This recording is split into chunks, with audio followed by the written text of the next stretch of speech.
اسرائیل کی جانب سے قطر میں حماس کی لیڈرشپ پر حملے کے بعد سے پاکستان اور اسرائیل ایک دوسرے کے آمنے سامنے آ گئے ہیں اور دونوں جانب سے ایک دوسرے پر لفظی گولہ باری میں تیزی آ چکی ہے۔ پاکستانی سوشل میڈیا پر اسرائیلی وزیر اعظم نیتن یاہو کا وہ ویڈیو پیغام زیر بحث ہے جس میں انہوں نے پاکستان میں اسامہ بن لادن کے خلاف ہونے والے امریکی کمانڈو آپریشن کا حوالہ دیتے ہوئے قطر پر حملے کو جائز قرار دیا تھا۔ ان کا کہنا تھا کہ دہشت گرد حماس کا ہو یا القاعدہ کا، وہ دہشت گرد ہی ہوتا ہے اور اس کے کوئی حقوق نہیں ہوتے، اس لیے وہ جہاں ملے اسے مار دینا چاہیے۔ ابھی اس بیان پر بحث جاری تھی کہ اقوام متحدہ کی سلامتی کونسل کے اجلاس میں پاکستانی اور اسرائیلی مندوبین اس معاملے پر آمنے سامنے نظر آ گئے۔ قطر پر ہونے والے اسرائیلی حملے کے تناظر میں بلائے جانے والے اقوام متحدہ کی سلامتی کونسل کے اجلاس میں پاکستان کے نمائندے عاصم افتخار احمد نے اپنے خطاب میں کہا کہ اسرائیل نے پاکستان کے بارے میں حقائق سے منافی ریمارکس دیے جن کا مقصد بین الاقوامی قوانین کی خلاف ورزی اور اپنے غیر قانونی اقدامات کا جواز پیش کرنا تھا۔ اسی اجلاس میں شریک اسرائیل کے نمائندے نے فوری رد عمل دیتے ہوئے کہا کہ اس حقیقت کو تبدیل نہیں کیا جا سکتا کہ دنیا کا سب سے مطلوب ترین دہشت گرد اسامہ بن لادن پاکستانی سرزمین پر مارا گیا تھا، اور وہ بھی ایک امریکی حملے میں۔ یاد رہے کہ اسرائیلی وزیر اعظم نیتن یاہو نے امریکہ میں 9/11 حملوں کے 24 برس مکمل ہونے کی مناسبت سے بیان میں پاکستان اور اسامہ بن لادن کا حوالہ دیتے ہوئے اسے قطر میں کیے گئے اسرائیلی حملے کے جواز کے طور پر پیش کیا تھا۔ اس سے پہلے اسرائیل نے قطر کے دارالحکومت دوحہ میں حماس کے سینئر رہنماؤں پر میزائل حملہ کیا تھا۔ اسرائیلی فوج کا دعویٰ ہے کہ اس نے اپنے ملک پر حملے کے براہ راست ذمہ داران کو نشانہ بنایا۔ دوسری جانب حماس کا کہنا ہے کہ دوحہ میں اس کے مذاکراتی وفد کو نشانہ بنایا گیا لیکن وفد محفوظ رہا، لیکن ایک قطری سیکورٹی اہلکار سمیت 6 دیگر افراد مارے گئے۔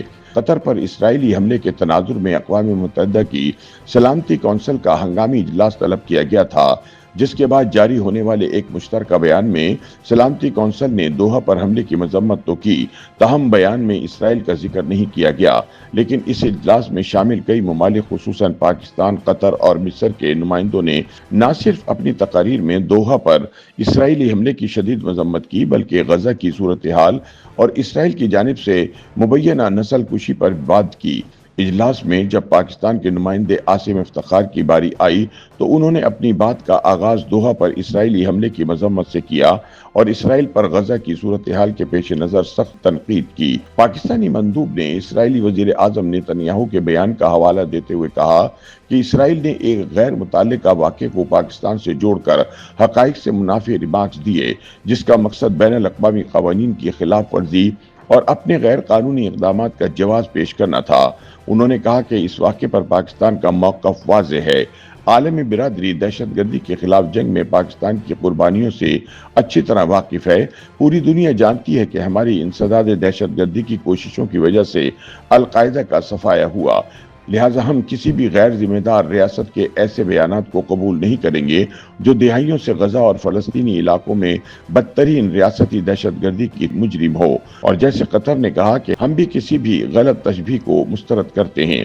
پاکستانی نمائندے کی تقریر ختم ہونے پر اسرائیلی نمائندے نے بھی فوری جواب دیتے ہوئے کہا کہ شاید پاکستانی مندوب کو میرے الفاظ برے لگے جس کے لیے میں معافی چاہتا ہوں، لیکن میری تقریر حقائق پر مبنی تھی۔ اس نے کہا کہ یہ حقیقت ہے کہ اسامہ بن لادن پاکستان میں مارا گیا تھا اور کسی نے امریکہ کے اس حملے کی مذمت نہیں کی تھی۔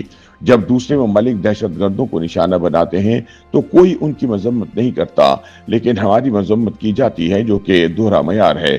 جب آپ کے اسرائیل کے لیے مختلف اور اپنے لیے مختلف پیمانے ہیں تو مانے ہیں کہ یہ زیادتی ہے۔ اسرائیلی مندوب نے کہا کہ آپ اس حقیقت کو نہیں بدل سکتے کہ 9/11 کا سانحہ ہوا تھا۔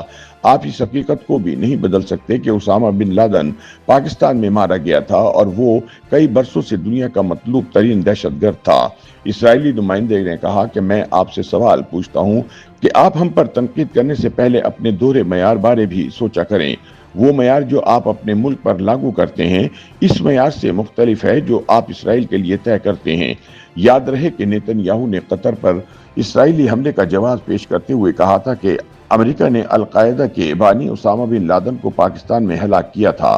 اس طرح اسرائیل نے حماس کے دہشت گردوں کا تعاقب کرتے ہوئے ان پر دوحہ میں حملہ کیا، لہٰذا دونوں حملے ایک جیسے ہیں۔ ادھر قطر نے اسرائیلی وزیر اعظم کے موازنے کی مذمت کرتے ہوئے کہا تھا کہ نیتن یاہو کا بیان نہ صرف اپنے بزدلانہ حملے کا جواز پیش کرنے کی ناکام کوشش ہے بلکہ مستقبل میں بھی ریاستی خود مختاری کی خلاف ورزیوں کو جواز فراہم کرنے کی شرمناک کوشش ہے۔